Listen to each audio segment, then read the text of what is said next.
Hi everyone, here is our next discussion of chapter number 10. Picnic की जो बातें हो रही हैं उसको हम आगे बढ़ाते हैं। यहाँ पे आप देख रहे हो वाई दीज अटैक्स। यहाँ पे जब वो आक्रमण किया करते थे राजा एक दूसरे पर, तो इस तरह के इंस्ट्रूमेंट का, इस तरह के हथियारों का इस्तेमाल करते थे।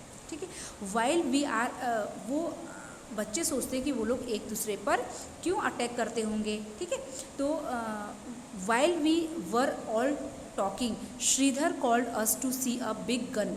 ये एक बहुत बड़ी बंदूक है। श्रीधर, जब सब बच्चे आपस में बातें कर रहे थे, श्रीधर उनको ये देखने के लिए बुलाता है। ठीक है, कि चलो देखो यहाँ पर कितनी बड़ी बंदूक है। ठीक है, अब वो सब लोग उसे देखने जाते हैं और ये सुल्तान की यानी कि राजा की सबसे बड़ी बंदूक थी। दीदी बोलती है this was used by Aurangzeb.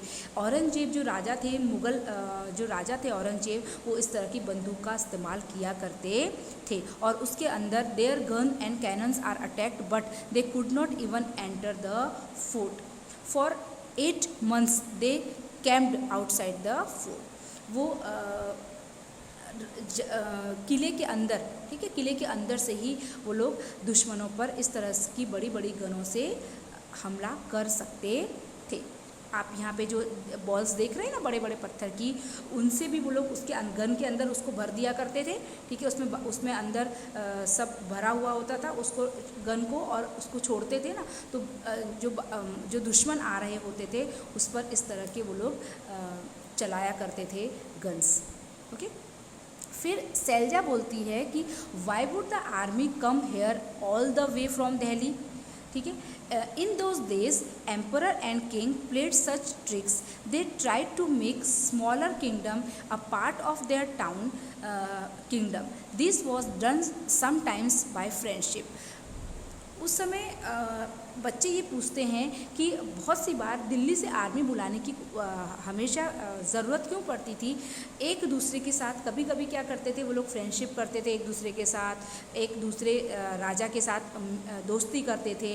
It was sometime by friendship, sometime by flattery और even by marriage between families and even when anything else work they also attacked them. बहुत सी बार आर्मी बुलाई जाती थी, बहुत सारे फंक्शंस होते थे, शादी ब्याह होते थे।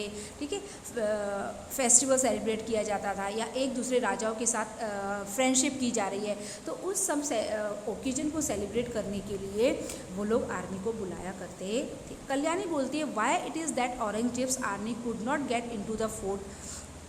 औरंगजेब की जो आर्मी थी वो फोर्ट के अंदर क्यों नहीं जाती थी। He had so many soldiers and big gun. उसके बाद तो बहुत सारे सोल्जर्स थे औरंगजेब के बाद, और बहुत बड़ी बड़ी गन्स भी थी। तो सैलजा बोलती है didn't you see these strong attacks thick wall.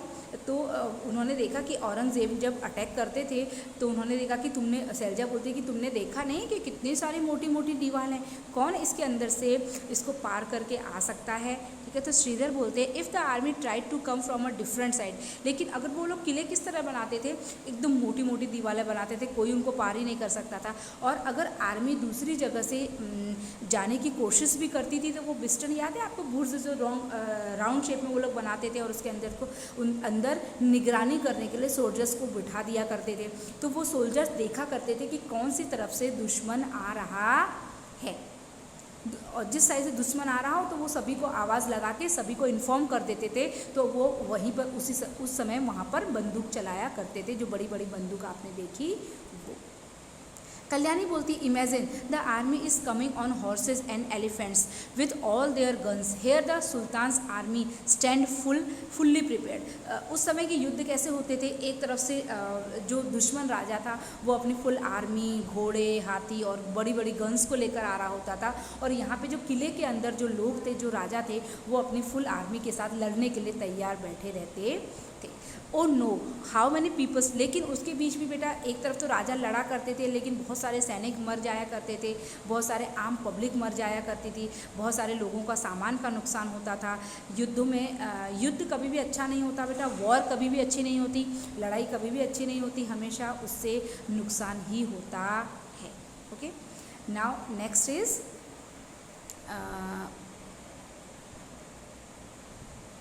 Okay. दीदी आस्क्ड अस, दीदी ने उन बच्चों से पूछा कि उस समय जब she herself went to the Fateh Darwaza, a while later we heard दीदीज़ voice alert I am Sultan Abul Hussain. वहाँ उनकी दीदी उनको बच्चों को बताने के लिए जाती है कि उस समय जब टेलीफोन की सुविधा नहीं थी तो वो लोग किले के अंदर एक दूसरे को कैसे मैसेज पहुंचाते थे। तो दीदी उनको बहुत दूर से आवाज़ लगाती है कि alert I am Sultan Abul Hussain, I am very found of music and Kuchipudi dance. जो सुल्तान थे उस समय वो कुचिपुड़ी डांस और म्यूज़िक के बहुत शौकीन थे। वी ऑल लाफ्ड, और वो सारे बच्चे दीदी की आवाज़ सुन के हंसने लगे। तो दीदी ने उनको बताया कि पुराने समय में इस तरह से जब टेलीफोन की सुविधा नहीं थी, वो दरवाजे पर बड़े बड़े मतलब ऊंची ऊंची जगह पर वो लोग खड़े हो जाया करते थे और वहीं से पूरे दुर्ग में यानी कि पूरे किले में लोगों को मैसेज पहुंचाया करते थे। ओके।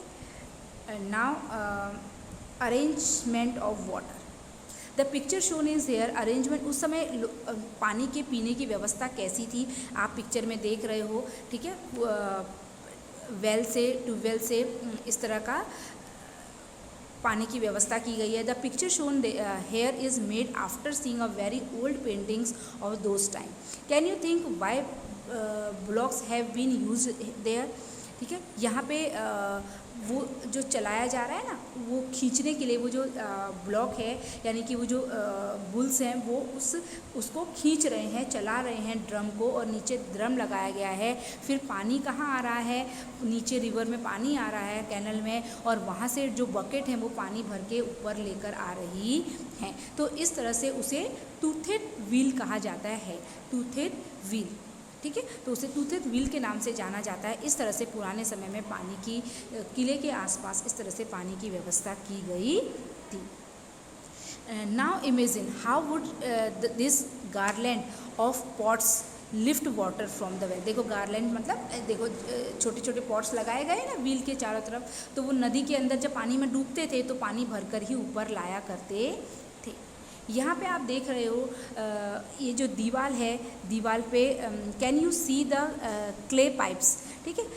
अब बरसात का पानी किस तरह से बाहर निकले उसके लिए भी राजाओं ने अपने किले में व्यवस्था कराई गई थी। बरसात का पानी अगर भर गया तो सब खराब हो जाएगा, तो बरसात के पानी में क्ले पॉट्स, देखो आपको एरो करके दिखाया गया है क्ले पॉट्स। क्ले के उस समय बड़े बड़े पाइप्स बना दिए जाते थे, और जैसे आज हम लोग घरों के अंदर पाइप फिट करते हैं ना, वैसे ही उस समय भी पाइप फिट कर दिया करते थे, और बारिश का पानी उन पाइपों से बाहर आ जाया करता था।